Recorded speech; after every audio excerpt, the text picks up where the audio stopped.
పోయేటువంటి దారిని రస్తాను మా ప్రత్యర్థులు లేదా మాకు గిట్టని వారు క్లోజ్ చేశారు. మా పొలానికి మమ్మల్ని వెళ్ళనీయకుండా మాతో గొడవ పెట్టుకుంటున్నారు. మా పొలానికి మేము ఎలా వెళ్ళాలి, వెళ్ళడానికి చట్టం ఏమన్నా మాకు కొంత వెసులుబాటు కల్పిస్తుందా, మా యొక్క హక్కులను కాపాడడానికి ఏమన్నా చట్టంలో ప్రొవిజన్స్ ఉన్నాయా అని చెప్పి.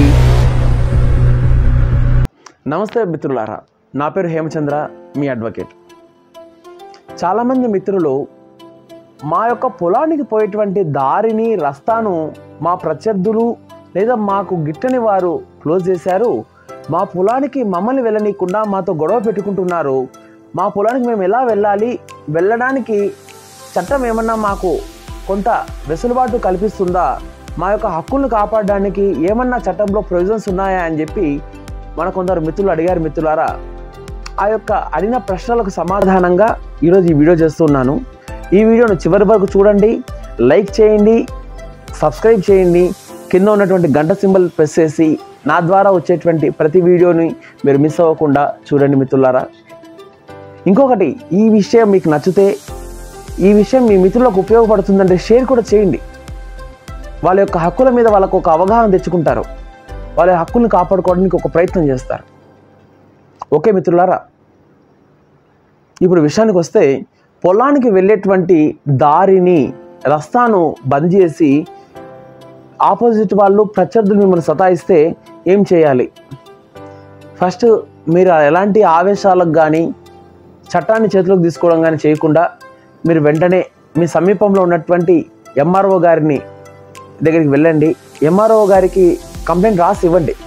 సార్, మేము చాలా సంవత్సరాల నుంచి ఇదే దావ నుండి మేము మా పొలానికి వెళ్తున్నాము, వస్తున్నాము, మాకున్నటువంటి ఏకైక మార్గం సార్ ఇది. ఈ యొక్క పొలానికి వెళ్ళేటువంటి దారిని మూసే అధికారం ఎవరికి లేదు సార్. ఆ యొక్క మూసేటువంటి మార్గాన్ని తెరిపించండి అని చెప్పి మీ లోకల్ ఉన్నటువంటి తహసీల్దార్ వారికి మీరు వెళ్ళి ఒక వినయపూర్వకంగా ఒక రిప్రజెంటేషన్ ఇవ్వండి. ఫండమెంటల్ లెవెల్, మన గ్రామ స్థాయిలో మనం చేయాల్సినటువంటి పని మిత్రులారా.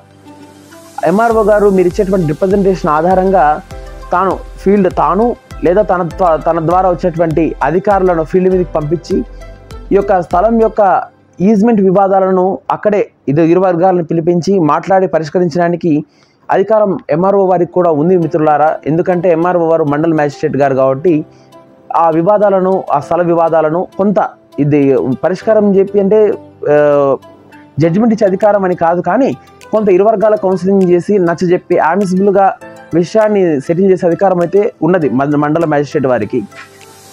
అయితే ఆ తర్వాత మండల మ్యాజిస్ట్రేట్ ఎంఆర్ఓ ఆఫీస్లో, తహసీల్దార్ ఆఫీస్లో పని అవ్వలేదు.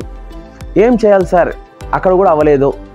సో అవ్వాలంటే నెక్స్ట్ అడ్వకేట్ దగ్గరికి రండి, లేదా చట్టం మీద పూర్తి అవగాహన ఉంటే మీరైనా కూడా ఇండియన్ ఈజ్మెంట్ యాక్ట్ ఈ చట్టం ప్రకారము, మీకు ఈ చట్టంలో వచ్చినటువంటి ప్రొవిజన్స్ ప్రకారము మీరు మీ ప్రత్యర్థికి నోటీస్ ఇవ్వండి. అయ్యా, మీరు నా యొక్క పొలానికి వెళ్ళేటువంటి దారిని మూసే అధికారం మీకు లేదు, దయచేసి ఆ దారిని మీరు తీసేయండి. తీయడం ద్వారా ఫర్దర్ కోర్టు ప్రొసీడింగ్స్ నుంచి మీరు తప్పించుకుంటారు. మా హక్కులకు భంగం వాటిల్లో చేయొద్దని చెప్పి ఒక లీగల్ నోటీస్ ఇవ్వండి. ఆ లీగల్ నోటీస్ కూడా వాళ్ళు రెస్పాండ్ అవ్వకుండా పోతే మీరు ఇండియన్ ఈజ్మెంట్ యాక్ట్ కింద మీరు గౌరవ కోర్టు వారి యందు కోర్టులో కేసు వేసుకొని మీ యొక్క ఈజ్మెంట్ హక్కులను మీరు కాపాడుకోవచ్చు మిత్రులారా. ఈ కేసు వేయడానికి ఏం కావాలి? మీ పొలానికి సంబంధించి కాగితాలు, అంటే మీ యొక్క ఓనర్షిప్ని, మీ పొజిషన్, ఎంజాయ్మెంట్ని చూపించుకునే కాగితాలు, ఆ తర్వాత ఆ భూమి మీద మీకు ఎలాంటి ఇంట్రెస్ట్ ఉంది, ఆ ఇంట్రెస్ట్ అంటే ఓనర్షిప్ కానీ మీ రైట్స్ కానీ చూపించుకునే ఒక ఫండమెంటల్ కాగితాలు, ఆ భూమికి సంబంధించి దావని చూపేటువంటి కాగితాలు, డాక్యుమెంట్స్ బేస్ చేసుకొని మీకు సమీపం ఉన్నటువంటి కోర్టులో, మీరు లోకల్ జ్యూడిక్షన్ ఉన్నటువంటి కోర్టులో మీరు కేసు వేసుకోవచ్చు. కేసు వేసుకొని మీ పొలానికి ఉన్నటువంటి హక్కులను మీరు తిరిగి పొందవచ్చు. దయచేసి ఇలాంటి విషయాల్లో మీరు చట్టాన్ని చేతిలోకి తీసుకోవద్దని చెప్పి మరీ మనవి చేస్తూ ఉన్నాను.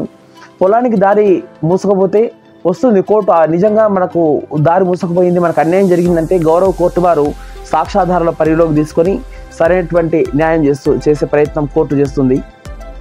అయితే మీరు ఆవేశపడి కొట్టుకోవడం కానీ, ఆ చట్టాన్ని చేతిలోకి తీసుకోవడం కానీ చేయొద్దండి.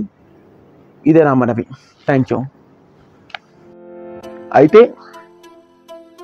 ఈ యొక్క వీడియో అందరికి మీకు నచ్చితే లైక్ చేయండి, సబ్స్క్రైబ్ చేయండి, మీ ఫ్రెండ్స్కు, ఫ్యామిలీ మెంబర్స్కు షేర్ చేయండి. సదా మీ సేవలో మీ అడ్వకేట్ కె హేమచంద్ర.